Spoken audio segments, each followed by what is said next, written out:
Bonjour à toutes et à tous, j'espère que vous allez tous très très bien. Je suis super heureux de vous retrouver pour un nouveau débrief et malheureusement cette défaite du PSG à San Siro. On va un petit peu débriefer donc dans cette vidéo comme d'habitude ce match avant que ce débrief commence. Bien sûr, n'hésitez pas à vous abonner à la chaîne, ainsi qu'à lâcher un petit pouce bleu pour me soutenir. Voilà, ça mange pas de pain, ça fait très plaisir, c'est gratuit pour vous et ça me soutient énormément. Donc voilà, merci en tout cas encore une fois à ceux qui le feront. Et on va se plonger dans un débrief donc de ce AC Milan PSG dans un contexte assez particulier pour notamment cet homme, Gianluigi Donnarumma, qui revient à Milan. Il y a énormément de personnes qui sont passées qui ont fait PSG et Milan, comme on a pu voir avant la rencontre, soit Beckham, ou même quelqu'un comme Ibrahimovic ou quoi. Donc voilà, on a vu donc Donnarumma se faire huer et se faire on a vu pleuvoir voilà, des Dollaruma, ce qu'ils ont appelé ça comme ça. Donc voilà, côté composition, pas de très grosse surprise. Alors Mikalolu qui s'est blessé face à Udinese, je crois, juste avant ce match, qui est disponible plusieurs mois. C'est pour ça que Calabria a réintégré le 11 de départ, le capitaine Rossoneri. Côté, sinon, il n'y a pas de grosse surprise. Hein. Le Loftus-Cheek revient de blessure. Il n'a pas joué depuis fin septembre. Mais sinon, c'est l'équipe type très clairement. Et en fait, on s'est rendu compte que cette équipe type pouvait faire très mal. Côté parisien, pas de grosse surprise là non plus. On a abandonné le 4-2-4 pour revenir dans un 4-3-3 un peu plus basique. Même si de temps en temps, Vitinha pouvait venir encore une fois à gauche.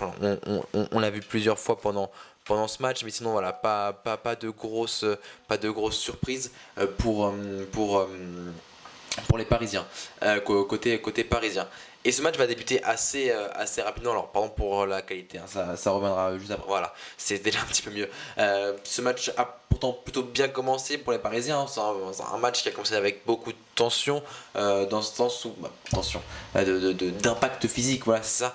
Énormément d'impact physique dans le match où ça se battait pour les ballons, etc. Et c'est Paris qui a réussi à tirer en premier lieu son épingle du jeu avec cette tête de Milan Skriniar. L'oubli, je pense, plus de Loftus-Cheek aussi qui fait qu'il se retrouve littéralement tout seul sur cette déviation de Marquinhos. Un passe D d'un défenseur central pour un autre, ça doit pas arriver souvent quand même, mais ça n'arrive pas souvent tout court. Donc voilà, je pense que c'est un petit oubli de Loftus-Cheek qui, hormis cela, a fait un match assez exceptionnel. Il faut le dire pour l'ancien de Chelsea. Ce but donc de Milan Skriniar et petit à petit, c'est en fait, au début, on a vu les débats plus s'équilibrer finalement, avec en début de rencontre. Après ça, Paris prendra un petit peu plus la main sur la fin de la mi-temps, mais avec c'est un premier débordement de la Raphaël Leao qui a été un petit peu le détonateur avec Loftus-Cheek, qui ont été les deux gros hommes de ce match, hein, finalement, que ce soit Loftus-Cheek ou Raphaël Leao. Clairement, ce sont eux qui ont fait surtout la différence côté milanais. Avec donc, cette première frappe donc, de Giroud à la 12e minute qui est contrée par Donnarumma. Le rebond fait que Raphaël Leao se retrouve dans une position de faire une bicyclette, ce qu'il fait et ça prend un tout petit peu à contre-pied de Donnarumma qui en plus de ça est masqué par Vitinha je crois. Donc voilà, ça fait un partout et après pour le coup dans le match, Paris a repris la main tactiquement, on va dire, dans le sens où, dans la seconde partie de la première période, Paris était largement, avait la position du ballon, était arrivé à se créer des occasions, mais il y avait toujours ce truc de, le moment où Milan récupérait le ballon, on trouvait soit Leao, soit Loftus-Cheek, et Loftus-Cheek, l'impact physique qu'il avait, c'était assez impressionnant quand même.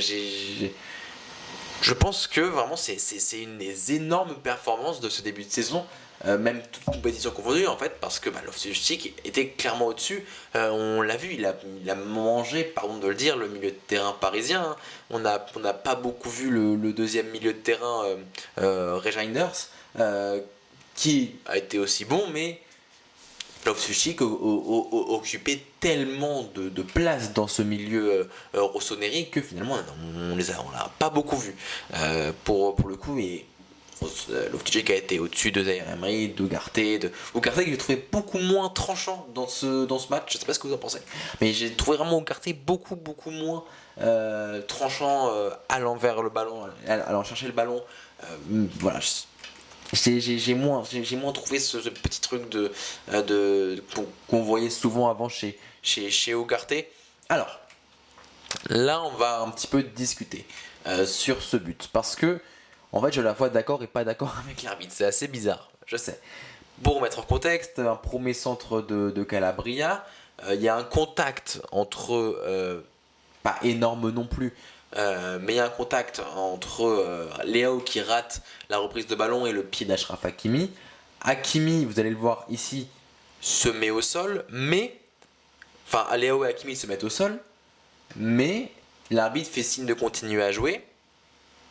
Et au moment où Théo Hernandez centre, Hakimi se relève. En fait, c'est assez particulier. Enfin, pour moi, en fait, à partir du moment où le ballon passe par une zone où il y a un défenseur qui est à terre, enfin qui ne peut pas jouer, en fait, moi, en fait, tu dois siffler logiquement. Mais maintenant, Hakimi est en train de se relever. Enfin, en fait, je sais pas, il faudrait quand même voir ce que dit vraiment la règle parce que c'est pas clair. Hakimi se relève quand même sur l'action et en fait, Paris arrête de jouer aussi.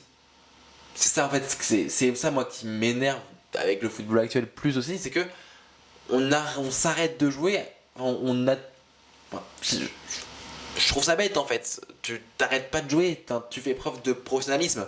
Au pire, bah, l'arbitre il se trompe, s'il y a but, il y aura la VAR. Enfin, voilà.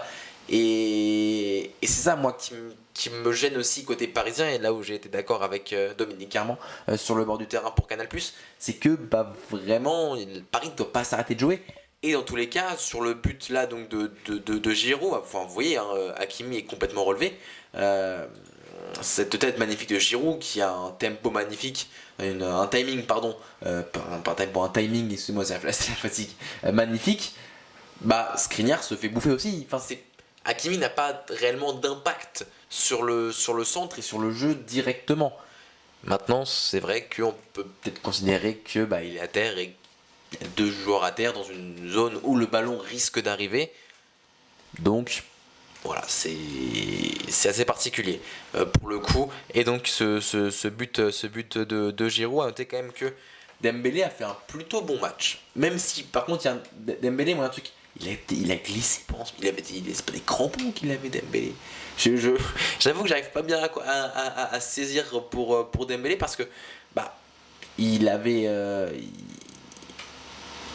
Il a glissé énormément de fois, j'ai trouvé, surtout dans des momentum où le PSG avait une belle opportunité de marquer. Je pense notamment en fin de match où, je crois, sur une incursion dans la surface, il glisse après.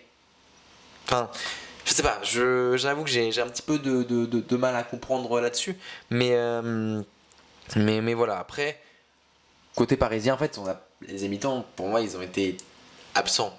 J'ai pas vu de vraiment parisiens détonateurs qui vont. Enfin, je sais pas, c'est assez particulier. On a vu une stratégie aussi avec Marquinhos qui montait très très haut sur le terrain, et ça a engendré d'ailleurs beaucoup de problèmes. Hein. Léao aurait pu aller au but si Skriniar n'avait pas fait la faute. Pour moi, le cadre jaune est logique. Hein. Parce que Ruiz arrive, le crochet est excentré, il va pas directement vers le but. Pour moi, c'est totalement logique qu'il ne soit pas sanctionné d'un carton rouge, mais plus d'un carton jaune pour Milan Skriniar. Par contre, il aurait pu prendre un jaune juste avant, quelques minutes avant sur Loftus-Cheek, encore une fois. Mais voilà. Et puis pour le coup, des mi-temps, c'est que autant j'ai dit que après la seconde moitié de première période, Paris avait dominé tactiquement. Là, c'était Milan.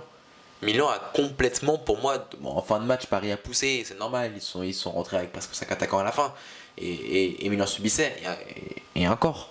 Mais c'est ça, pour moi, là, il y avait. Milan a plus dominé qu'autre chose la deuxième période. Milan, pour moi, mérite quand même sa victoire. C'est dur à dire parce que je suis français et que j'ai envie que la France repasse devant les Pays-Bas à l'indice UEFA. Mais voilà, non, pour moi, c'est parti. Enfin, Milan n'avait pas marqué pendant la LDC, n'avait toujours pas gagné. Là, ils font ça à domicile contre Paris. Paris qui a beaucoup de mal à l'extérieur, hein, d'ailleurs en LDC, que ce soit Newcastle. C'est pour ça, attention à ne pas perdre contre Dortmund, parce que là, Dortmund a gagné. Je crois que tout le monde est à 1 point, ça fait 7, 6, 5, 4 points.